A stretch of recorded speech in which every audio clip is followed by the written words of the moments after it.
Sveiki, Ragainėje šiandien pristatom ką tik pasirodžiusi labai įdomų dalyką. Stalo žaidimas baltų metai su baltų ženklais, baltų tradiciniam šventėm. Čia yra žaidimo kūrėjas Tadas, su kurio šiandien pakalbėsime apie šį žaidimą. Prie jo teko prisidėti ir man. Labai gražus ir, manau, labai metų šventėms įdomus ir tinkamas dalykas.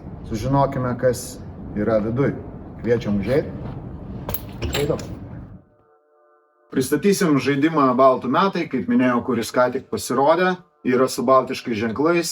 Nesu didelis ekspertas žaidimų visos rinkos, kuri yra labai didžiulė ir labai įdomi, ir tai turbūt susiję ne vien su žaidimais. Tadas žino apie tai daugiau, nes tai yra ir kultūriniai reiškiniai. Tai noriu pirmiausia, Tadai, paklausti, kame idėja šio žaidimo? Kaip jisai gimė, idėja jį sukurti, nes tų lietuviškų žaidimų, tokių taip profesionaliai išleistų, kiek žinau, tikrai nėra daug. Čia vienas pirmųjų, ar ne?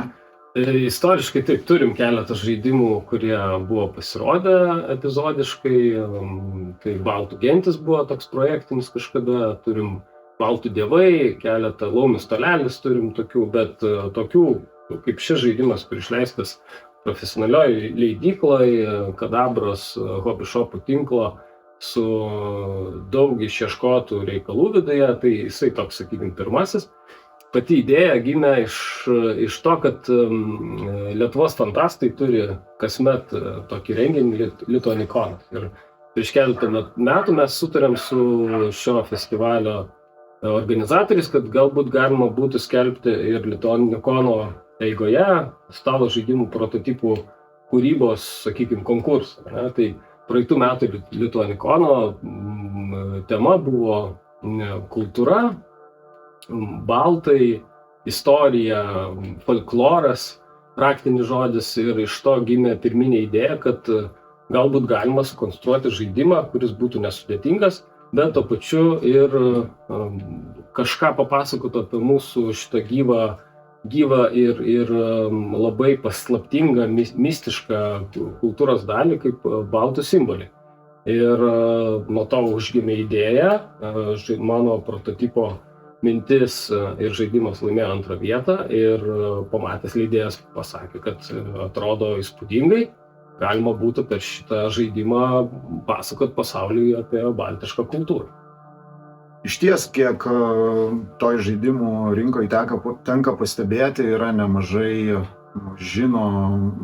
mitologijos, nemažai fantastikos susijusios tiek su istorija, tiek su turbūt mitologiniais tokiais fantastiniais dalykais.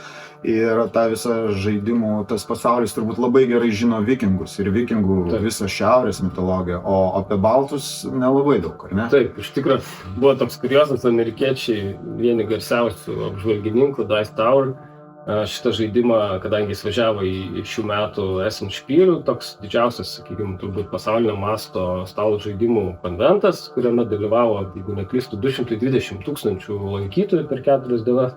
Tai amerikiečiai, darydami apžvalgą žaidimo, irgi iškart sakė, čia atrodo labai abstraktus, bet mes čia įžvelgiam kažkokias lyg tatuiruotės, lyg kažkokių vikingų rūnas, tai mes tada nuvykę į tą renginį, kadangi jie irgi dalyvavo, tai mes nuvarėm į svečius ir papasakojom, kad čia yra visiškai ne vikingai, kad mes gyvenam priešingai Baltijos jūros pusėje. Tai nėra rūnas, tai yra baltiški simboliai, su kuriais iš tikrųjų irgi teko nemažai pavargti, kol mes juos išgryninom. Taip, tie baltiški simboliai, kaip čia juos gal sunku pavadinti, mes vadiname ženklais, latviai vadina zymes. Tam tikrą prasme, manau, jie yra universalūs visam pasauliu, tai kiekvienos turbūt kultūros atstovas kažką bendro juose gali rasti. Kita vertus, mes turim kaip ir savo tokią atskirą tą ženklų sistemą, kurią pabandėm šio žaidimo turinyje atvaizduoti. Aišku, nebuvo lengva. Tai yra toks ratas, baltų metai, jisai suskirstytas kaip metų ratas, išskirtos 4 pagrindinės šventės pagal Saulę ir dar 4 tokios tuose tarpuose. Teko ir man nemažai prie šio žaidimo prisidėti. Baltų metai yra tarsi toks baltų metų ciklas suskirstytas į 8 pagrindinės šventes, nors jau tyrinėjant gal yra ir daugiau, ir čia dedasi daug įvairių sluoksnių, Mėnulio, Saulės kalendoriai, skirtingi laikotarpiai, baltų, lietuvių, latvių kultūros. Nebuvo lengva tai padaryti, labai dėkingas už konsultacijas ir visą pagalbą mokslo vyrams ir moterims. Tai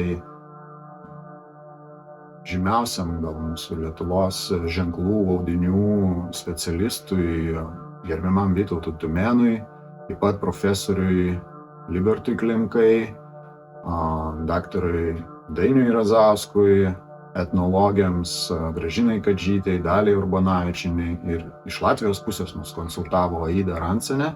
Taigi daugelio knygų, literatūros, savos patirties su juodaragiu ir mokslininkų interpretacijų įvairių nuomonių dėka šį žaidimą pavyko tą baltų ratą sudaryti, nors gal kai kam atrodo, kad jis toks yra iš amžių amžinųjų žinomas ir nekintantis, iš tikrųjų čia yra labai daug sluoksnių.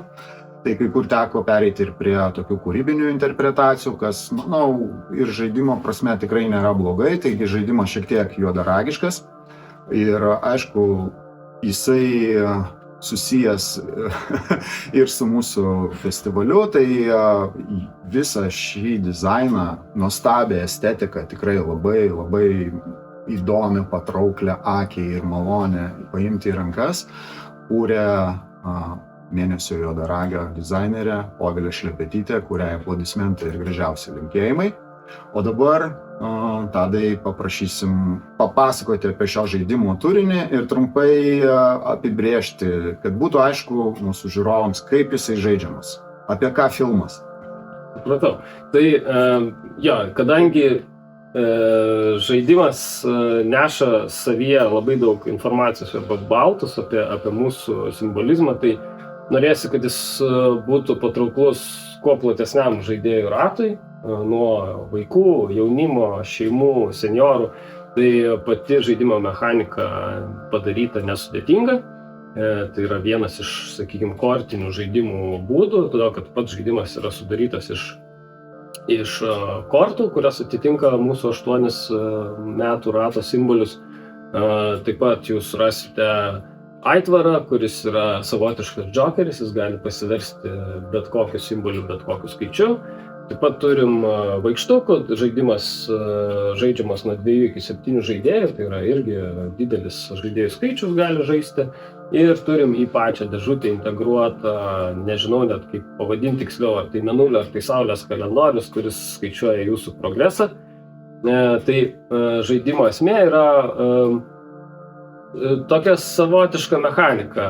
Yra 2 būdai, kaip laimėti žaidimą, tačiau yra būdas, kaip pralošti. Tai jūs turite visą laiką balansuoti tarp šitų 2 dalykų. Reiškia, laimite žaidimą, jeigu surenkate 3 simbolius, kurie yra vieni šalia kito, arba 4 bet kokius simbolius, o pralošti galite, jeigu patenkate į tamsąją Mėnulio ciklo pusę ir nebegalite iš jo išbristi. Tai tokiu atveju vienas žaidėjas baigia žaidimą jį pralošdamas, o žaidėjas, kuris turi mažiausiai taškų, jį laimi. Dabar trumpai apžvelgsim pačią žaidimo mechaniką, kaip jis yra žaidžiamas. Kaip minėjau, taisyklės nėra sudėtingos. Tai žaidimo pradžioje gerai išmaišom kortų kaladę ir kiekvienam žaidėjui duodam po 7 kortas.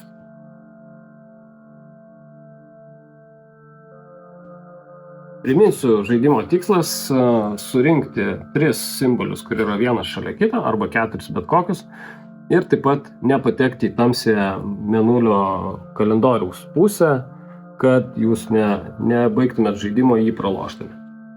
Jūs savo ėjimo metu privalote atlikti visą laiką privalomą vieną veiksmą. Privalote išsirinkti kortą, kurios jums nereikia rankoje, ir ją sužaisti į žaidimo lauką. Jūs galite kortą padėti ir pasimti naują kortą iš užverstų kortų krūvelės, arba galite sukeisti kortą, kur yra išmestų kortų krūvelės viršuje. Šį kartą aš išmetu 2 ir pasiimu kitą 2. Taip pat yra galimybė sužaisti ne vieną kortą, bet daugiau.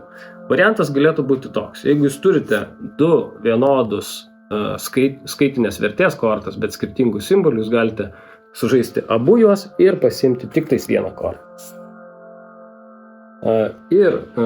Geriausias variantas, ką jūs galite sužaisti, tai galite sužaisti vieno ženklo eilę, tai turi būti skaičiai einantis vienas paskui kitą ir priklausyti tam pačiai spalvai ir tam pačiam ženklui. Pavyzdys būtų, aš sužaidžiu vienetą, dvejetą ir trejetą, eilė turi būti ne mažiau negu 3 kortų ir kaip papildomą prizą aš gaunu sužaisto simbolį, kuris yra mano vienas iš laimėjimo jau rezultatų. Šiuo atveju aš sužaidžiau rasos šventę, todėl gaunu rasos simbolį.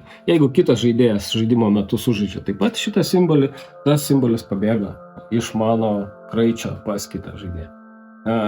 Žaidimo raundas trunka iki tol, kol kažkuris iš žaidėjų rankoje turi ne daugiau negu 7 bendros vertės taškus. Ir tokiu atveju jisai vietoj keitimo veiksmo jisai gali stabdyti raundą, sušukdamas magišką žodį halelą. Ir kiekvienas žaidėjas po to žaidėjo turi dar po paskutinį ėjimą pasikeisti ir pasigerinti savo situaciją. Visiems atlikus visus veiksmus, žaidėjas, kuris sustabdė raundą, išsirenka jam patinkančio paikštuko spalvą ir paina tiek taškų, kiek jo rankoje liko taškų po raundo sustabdymo. Žaidėjai taip keliauja metų kalendoriaus keliu iki tol, kol kažkas patenka į tamsos zoną ir gali užbaigti žaidimą, jį pralošdamas, tada laimi žaidėjas, kuris turi mažiausiai taškų. Arba žaidimas tęsiasi iki tol, kol nors vienas iš žaidėjų surenka 3 simbolius, kur yra vienas šalia kito, arba 4 bet kokius simbolius. Tada žaidimas automatiškai baigėsi. Žaidimą galima žaisti nuo 2 iki 7 žaidėjų.